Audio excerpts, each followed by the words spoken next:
Hey, and welcome to today's pod where we're going to be chatting to professional pole dancer, admin queen, and multitask expert. I'm your host, Charlotte Holstead, and today I'm chatting with Holly Baker, aka the Pole PA. So, Holly, thank you so much for joining me. Can you start by introducing yourself? Yes, of course. Hi, I'm Holly. I've been in the pole industry for 13 years now. So was a student for a long time. I learned at university actually, where we all kind of taught each other. So like I was teaching people when I had no business being teaching people. When we were still copying off of YouTube, like th those days. Yeah, yeah. And then yeah, I lived in London for like 6 years and learned from people in London, and now I'm based in Liverpool. And yeah, I've always had like a corporate role on the side of that, doing like admin and customer service, customer success, account management, along with operations, just loads of corporate stuff, which is so thrilling, which is great. Love it. Not.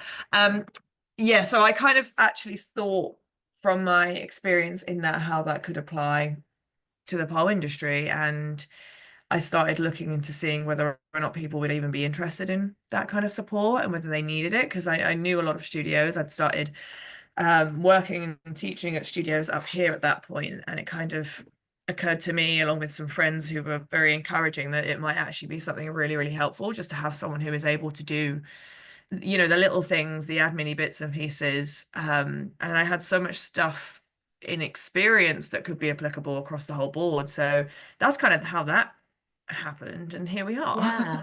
Yeah. So really it's like being a collaboration of kind of like your passion and then Mhm. your real life job kind of Yeah. coming together, which is really, really Yeah. cool. Very much so, I think. I mean, I love teaching as well. Teaching is great. I love the performing aspect. Like I compete regularly because I enjoy that. That's kind of the things that I do. But I there was definitely a gap in the market for support in terms of the admin side, and not just for studios, for retreats, for comps, for intensives, and for individual instructors as well. Like, Yeah.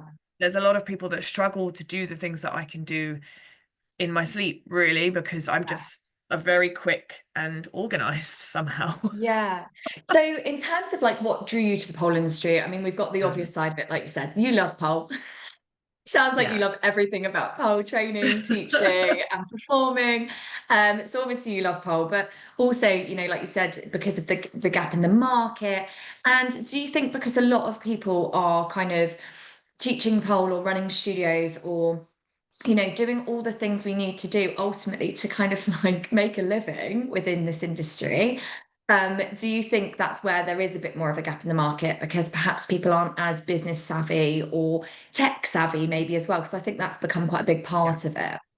Yeah, for sure. I mean, both of those things, both business savvy and tech savvy, are like a key part of running a business, right? But running a business is very different to doing pole. And I think that's where a lot of people run into an issue because they think, I'm going to start teaching workshops, I'm going to start opening a studio, but that is a business. And if you do not have the knowledge or expectation, or you're not prepared to actually run it like a business, and you kind of Yeah. just want to run it as part of the pole industry, or like you are an instructor, like it's not the same thing. And there are a lot of aspects to it and a lot of things that have to be considered. Financials is being one of them, but generally marketing is something that is so overlooked. It's like you cannot underestimate the amount of importance of marketing, and social media is the biggest part of that as well. That's the biggest request I get, is for people to help, like people needing help in social media, which is quite Yeah. interesting because whilst I'm not an expert in social media, like I've never claimed to be an expert in it, that is the thing that most people come to me with. Like I can do it, I can make the rules, I can get regular posts out, things like that. But yeah, there's a lot of accounts that just need regular posting, and that's where you need to stay up to date on, because Instagram is realistically where we all are. So Yeah. socials are a Yeah. massive part of that as well. So if you're not able to commit to being able to do that and knowing how to do that, it's difficult. Yeah, and time is just such a huge factor, I think, when you're, like you say, trying to fit in your own training, you're trying to do your Mhm. class planning. If you Yeah. are kind of doing the competition side of things, or perhaps you're doing, you know, events or, Yeah. and then it's really like, I think a lot of the time, what I tend to hear and see with people that I chat to, because I love social media and I Mhm. love creating content. Um, but I think a lot of people don't love it. And if you don't love it, it becomes at the bottom of that pile, Mhm. you know, which has got loads of other really important things on it too. So I think, yeah, I think that is, you're totally right. And so if you can just give us a little breakdown then of what support you do provide for businesses. So you know, if someone was to come to you and be like, "Help me," what support can you provide? That happens quite often, to be honest. It Yeah. really depends. So I have different packages for, different areas of the pole industry. But so studio owners, I have a few studio owners on the books where some of them want to do bits themselves, some of them will just stay on top of things. But things like communication with students, both in like, your WhatsApp groups or your emails, social media, as I say, like that I have three phones. So this is where Instagram is at right now because you can only have a Yeah. set number of accounts per app. And I don't get on with the Right. Meta Business Suite. It's dreadful. It's so buggy. It's terrible. So I have three phones, I have three phones for three Instagram apps. So I can make do with that. Things like managing the booking schedule, like Team Up, great, love that. Book when. And then there's also the online studio platforms as well, uploading recordings, editing recordings, doing the admin like timestamps or um, putting through, your coming up. I can't remember what the name is. It's lost me, but the like the placeholders for like new videos that are coming, communication with Yeah. instructors, booking them for the online platforms as well. So I do work for Jacob at the Pole Wizard and both Jazzy as well. So and Alexandra Carolina. So they've all got different ways of doing things and different websites and different booking and all of that business.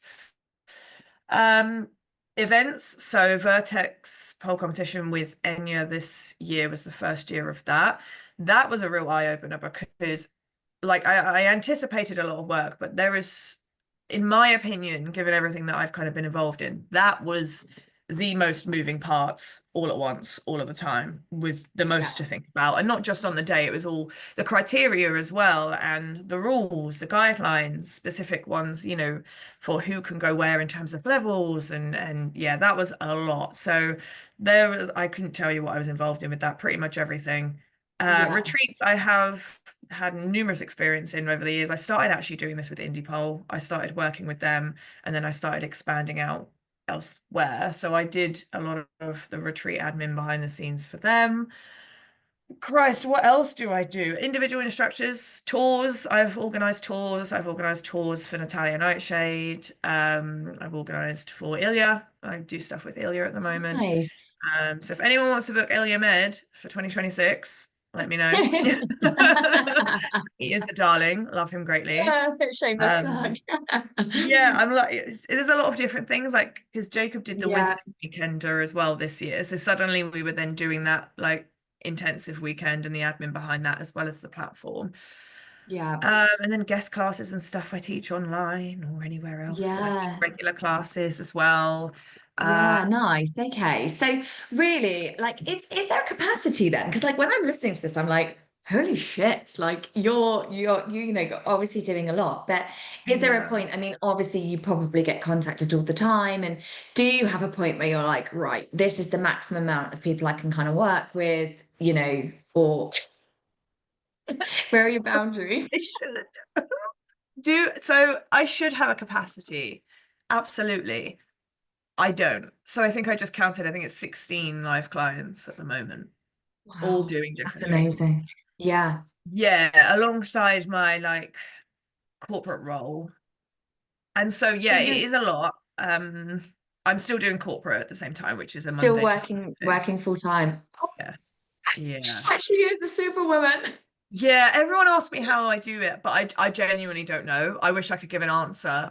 I mean, the things that help me though is I am very plan ahead. I'm very organized. Like and I do work all the time. So it does mean on weekends and stuff, or if I'm on a train or if I'm anywhere, I'm making content.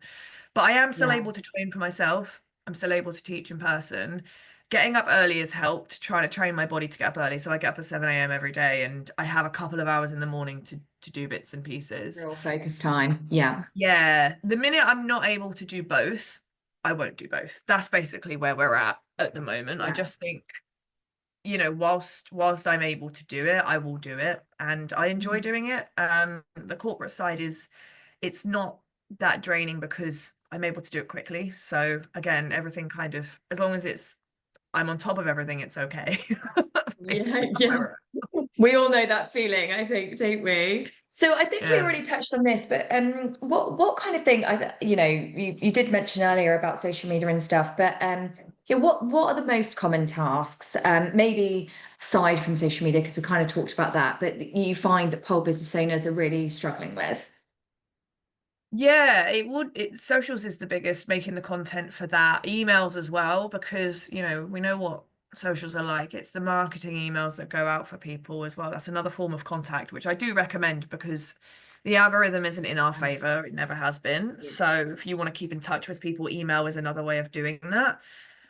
So creating those. Otherwise, I would say most of my time it's really, really split, to be honest. Like the communications that come through to the studio's emails, and there's not loads of those, at least not right now. So I think the online platform stuff, which would be, keeping up to date with the videos, the editing, uploading the regular classes, that type of thing is probably the Yeah. second. But studio owners are the ones that come to me the most, and most of it is socials and graphic design on like Canva. Me and Canva are like Yeah. this. I'm best friends with Yeah. Canva.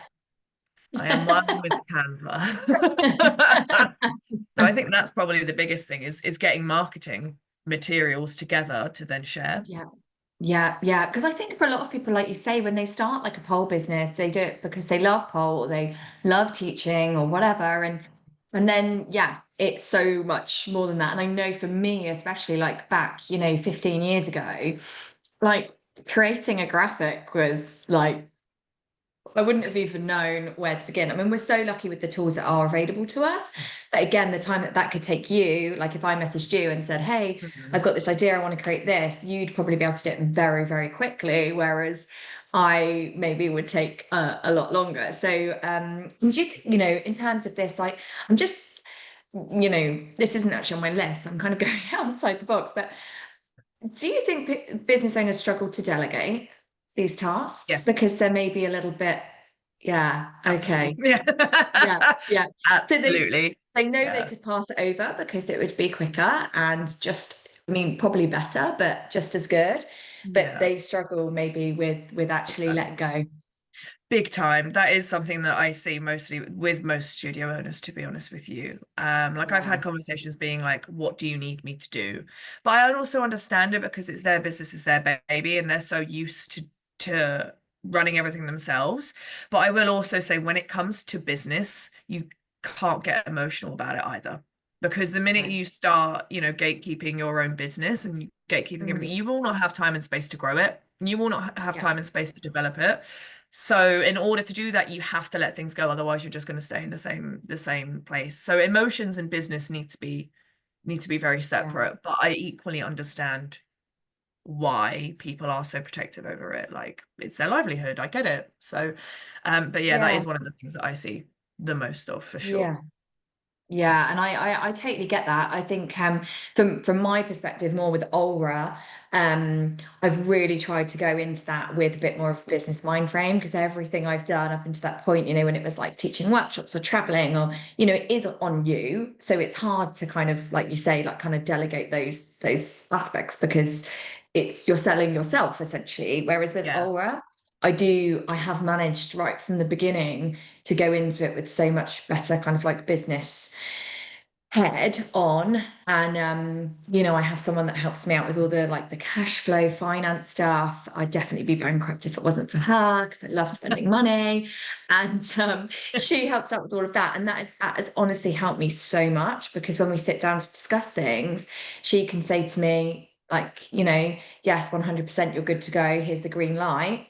Mhm. And or actually, Charlotte, this is my advice. And ultimately what you're doing and what she's doing, for example, is giving the advice for that person to go and take and do what they will Yeah. with it. But I actually really like that. I like someone being able to say, Charlotte, you need to stop. Take a breath. Let's think about this. Let's discuss it Yeah, more. it gets easier. I think the longer we work together, I find it gets easier. Do you know what I mean? But they have to trust me as well. And most of the people I work with are people I've known for years anyway, Yeah, because yeah, I've been around for a while. So like I've known them in some capacity. And if not, then it just takes a little bit more time. But then I will say to them all the time, everyone, like, just tell me if there's something wrong. Just tell me if there's something you want to do differently. Like, you have got to be yeah. completely open with me in order for me to help you. So the more information you give me, the more I'm able to support you, basically. Yeah, yeah. And I guess in terms of this, like business for you within this industry, that is one, huge positive I say is that like when pole's in common, everyone kind of just gravitates towards each other because we all love pole and like it's a very Yeah. happy little place to be. So that the trust is almost kind of there, hopefully quite early on because, and they can see who you're working with as well, which is really nice. So if Yeah. somebody was considering this, and they were thinking, okay, this sounds like something I could really use. But they're not sure they're kind of ready for that. What signs should they look out for that's going to kind of give them that nudge to say, okay, I think I'm ready for this because, maybe it's that they feel like they're dropping all the balls, or maybe, what are the signs? Exactly that. I think something that I think we struggle with in the industry as well is identifying burnout, because everyone is always doing like a million things at once. So if you've got someone like yourself, you're like, you own a studio, but you're also running a business, you're also traveling, teaching workshops, blah, blah, blah. Everyone has a finger in numerous different pies all the time. Realistically, most of those are like full-time roles on their own, right? So it's a lot of work for people to be able to do. But when you start noticing either burnout within yourself or that you are dropping balls and things like class numbers are not sticking, not at the number they need to be, you're not getting the marketing out there, therefore you're not getting people into classes. That's where you can kind of think about, okay, I need help, you know, Hmm.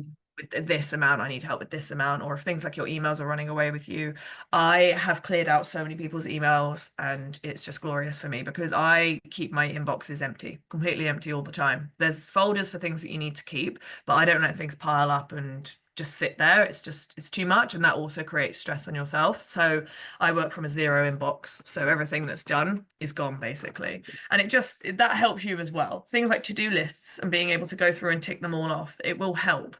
um, but yeah, mostly I think people get burned out, but we're not very good at identifying it. No, no, until it's a bit too late. Yeah, very much that part. Although I speak from a very hypocritical seat, and I know that, and everyone's always like, "What? You don't get burned out?" And I'm here like, "It hasn't happened yet." Yeah. But like, Yes, yeah. it's I mean, we always need to get to that point though, don't you? It's like how much you can manage. And I think in different people's lives at different periods of time, like it depends on what like for me, having, like you said, I have a studio, I have Aura, I also have two children. Like yeah, on top of that. And I think what I'm capable of doing now, like it's not less. My time when I'm focused is way more focused. I'm way better at getting stuff done in quite short periods of time than I've ever been. But I don't have the time available to me that I used to. So I think in some ways it's made me more proactive, but in other ways it does mean, like you've just said, you're kind of doing multiple full-time jobs, and I'm actually doing it on like part-time hours. yeah, So it's kind of recognizing that, I think, in each kind of stage of our life as well, what's possible. And like you say, trying to kind of really be intuitive about that and yeah. and realize it, I think is important. I So think the if I focus side of thing is interesting though, because people in our generation really struggle to focus.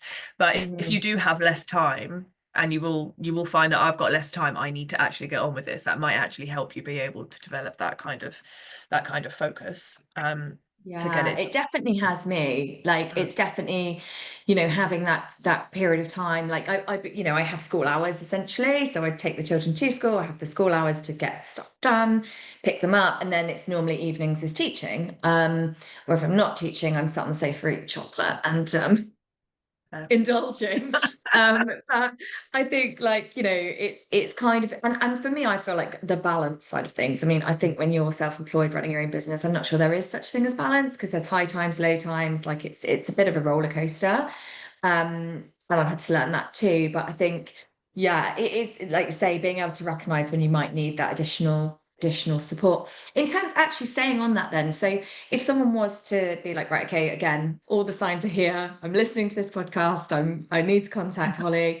Do you offer like packages or do you offer like Yeah, ad I've got hoc loads of or how does stuff. that kind of work? Like, I do both. So it really depends what you want. So I always just say, listen, just jump on a call with me and tell me what I can really help with. Because a lot of people who, you know, there's a lot of things I offer in, say, the studio owners package that some people are like, no, don't worry about the emails, I'll do them. Or, oh no, don't worry about that, I'll do that. So I have the packages and it's like, you know, here is this that I can do. And some people will be like, yeah, all of it. Or some people will be like, pick and choose and maybe this as well. And then I've got packages pretty much for everyone. And then there's also one-offs as well. So Yeah, depending on what you want, like if you want a tour to be sorted on a one-off basis, you know, particularly for the UK as well, like that's pretty common because I'm like, well, I can just contact all of these studios and figure it out from there. Um, Making waivers and agreements and things like that. Workshop menus, I've made a few of those. I don't call myself a designer, but I am a dab hand at Canva, as I say. So I can like put something together that's just not a Word document, do you know what I mean? yeah, And yeah, it does make yeah. a difference because there's a lot of people offering workshops and having something that's got Mhm. all of the information in that way, it will make a difference. Yeah. But yeah, all of that stuff is pinned on my Instagram as well at the very top. So you can just Okay, go, cool. So and yeah. it's the Pole PA on Instagram, isn't it? At the Pole PA, is that right? I Yeah, think it yeah, is cool. just the whole PA. She says, like, I don't know, I've got so many accounts. Yeah, it's literally the whole PA. Yeah, that's it. You always think it's going to need like an Amazing. underscore or a dot or something. Yeah. Underscore XOX. Some exclamation marks and Yeah. some Like an MSN username back in the yeah, day. exactly. Okay, so Bring those I'm going back. to bring it back to social media because, like you say, it's one of the most common things that you get asked about. It's Mm. one, you know, it's probably one of the most talked about things, I think, as well. But social media is obviously massive, as we said, for pole businesses. What are some of the biggest mistakes that you see people make online? I think the biggest mistakes I think is, oh God, my mind's just gone from 0 to 100 and I'm like, I Where do you think begin? yeah, right. I think the biggest mistake is neglecting it entirely because that does happen. But you can have all of the information on your website. People are not going to go to it. They need to be spoon-fed. So you need to put everything out in the clearest, most layman's of terms possible. And that goes for anything within the industry. You'll get questions regardless, but even with the link in your bio, you'll get questions being like, where do I book? And I'm like, the link is in the bio. Yeah. Yeah, you have to spoon feed at every opportunity and you have to keep posting. You have to keep posting the same thing. So even if you've done one post about one class, doesn't matter. You need to continue to post about it regularly. Same thing with like workshops and stuff. Um, Mhm. I think the other thing I quite often see is people thinking that the more regularly, so if they post several times a day, they will then spam the algorithm. And I'm like, it's not going to work. I Yeah. don't recommend posting every day. Some people do, some don't. I don't recommend it. I also recommend, being quite careful if you are posting things, not to have loads on your stories and not to then post loads every single day. That's too much because then the algorithm goes, whoa, you're spamming them. I will remove this content from these people's eyes because they've seen all of it already. So, but I Hmm. think most people is having clear, concise information on there. One of my pet peeves is ChatGPT. It's just terrible. Listen, I'm all for using it as a framework and for Yeah. information, but I've seen people approach studios and emails written by ChatGPT, and Yeah. that creates a really bad precedent from the start because we can tell, Mhm. even without the dashes, we can tell, and the captions the same thing. It has nothing of substance behind it, and Mhm. I don't think it works, honestly. Maybe it's just me, but it doesn't work. There's terminology that it uses surrounding pole that is just it's just weird. Like it's just Yeah. bizarre. I don't like it anyway. Use it as a foundation, edit it, customize it, but you want this to be in your tone of voice. That's what the difference Yeah. is going to be. Yeah. Like there's a client I do socials for. She always changes my captions, and I'm like, go for it, because she's American and I'm British and I sound like this. And then she's always Yeah. like, you can always tell when it's, you write so differently. And I'm like, well, change it. She changes it to her tone of voice, and that's their studio, that's their thing. Like it, Yeah. much better, much Yeah. more relatable.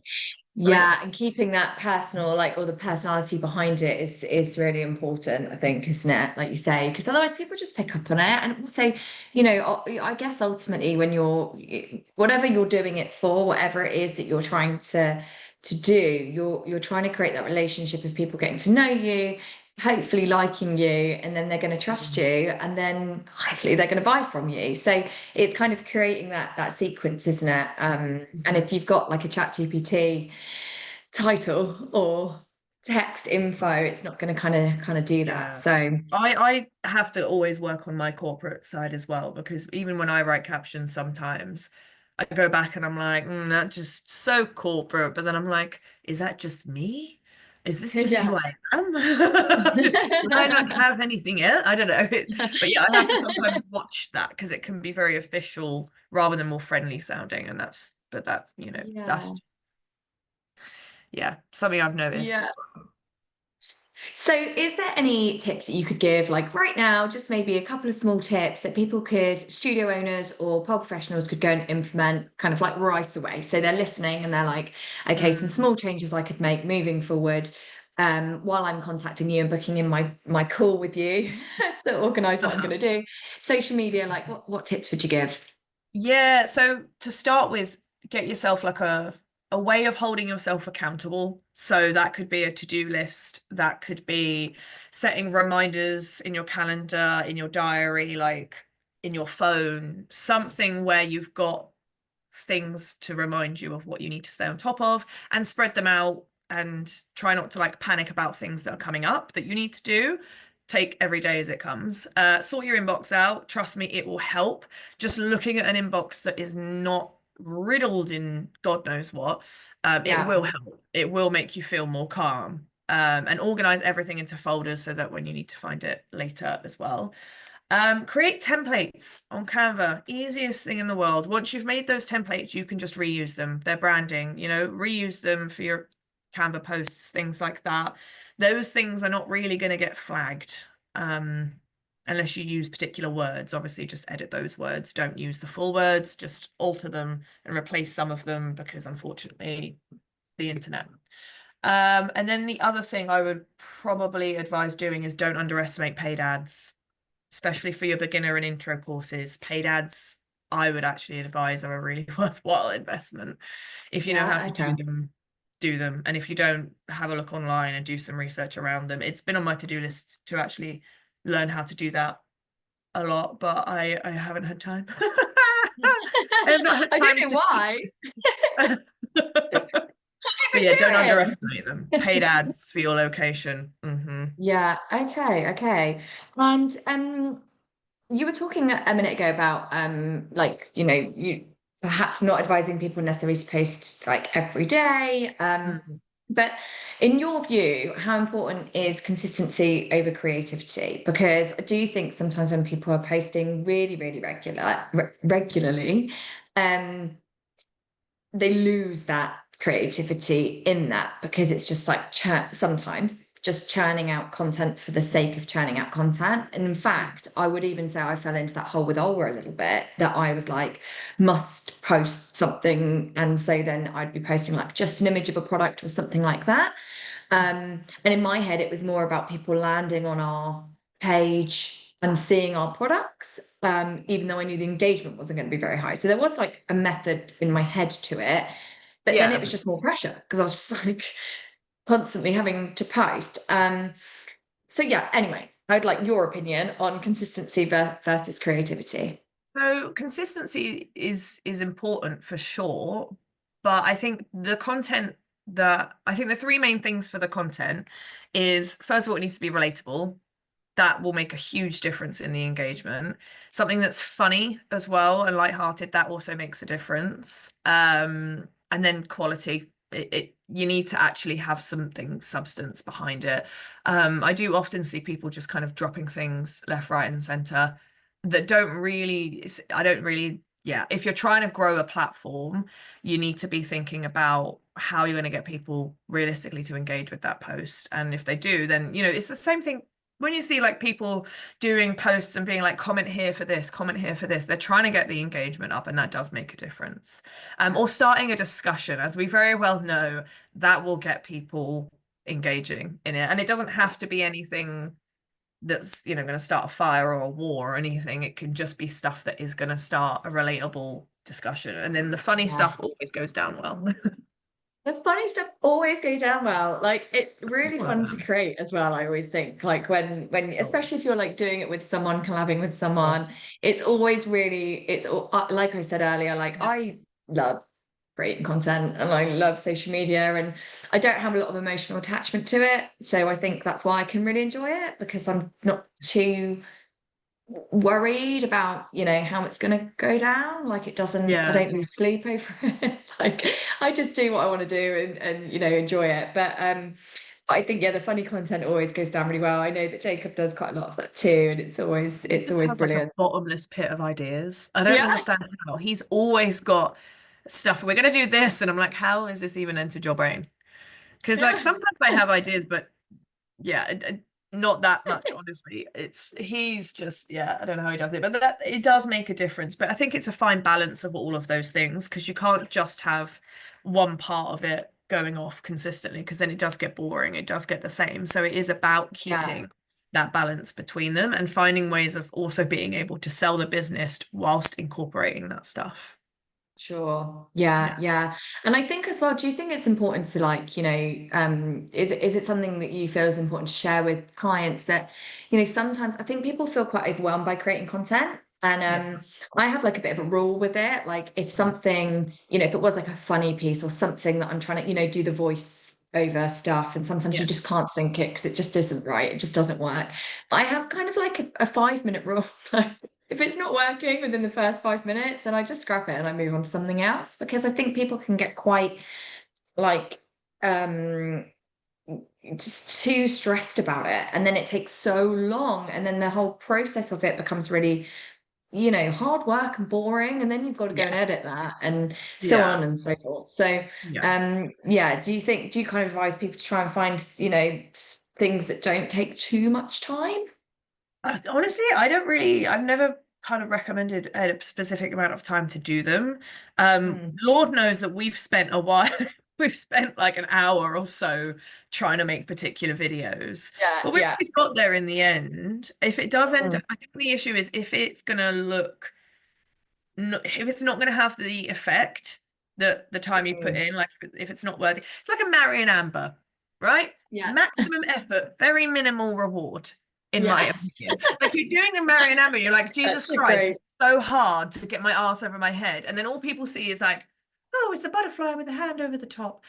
Yeah. Respectfully, in my opinion, that's not worth the time and training energy Yeah. of putting into it. All due respect to Mary and Amber, Yeah. but that's how I kind Yeah. of anyway. Yeah, absolutely, absolutely. So just before we kind of like wrap up, Hmm. we're just going to talk about like the industry insights and the future of the pole industry. And I'd love to know from your perspective as a PA, how do you see the pole industry evolving in the next few years? Well, so I actually did a video about this that I need to post at some point this week. I can only really speak from the experience I've had, and again, disclaimer, I never claim to be an expert on these things, because I only know what I know, right? Like I don't work with absolutely everybody all over the world, and I also feel the need to put in a disclaimer because, yes, I think okay, so in my opinion, and I've said this for a while, is that there will always be a finite number of people that do pole because of various factors, many of which are deep rooted in societal stigma that unfortunately is not is not realistically getting better anytime soon. Maybe it will in the next 20 years, but also the planet might have blown up by then, realistically. If I'm being honest, like the societal stigmas are still there. So I think there are a finite number of people that will ever do pulp. That's just my opinion. What I think is going to happen is what is happening right now, which is bordering on oversaturation, if I'm going to be honest. The industry is quite saturated. And we've seen it with competitions in the UK this year, with the number of people that have ended up dropping out of the live final. I think probably because they've entered a lot of competitions, and physically, mentally, it's taxing. Doing a lot of pole on your body, it's taxing. I know it. Having done 3, that was too many for me, in my opinion. Oh my And it costs money to goodness. do those things. There's lots Hmm. of products out there. There's lots of clothes. There's lots of retreats. There's lots of intensives, and people can't afford it. We are in a recession. Things are so much more expensive than they were.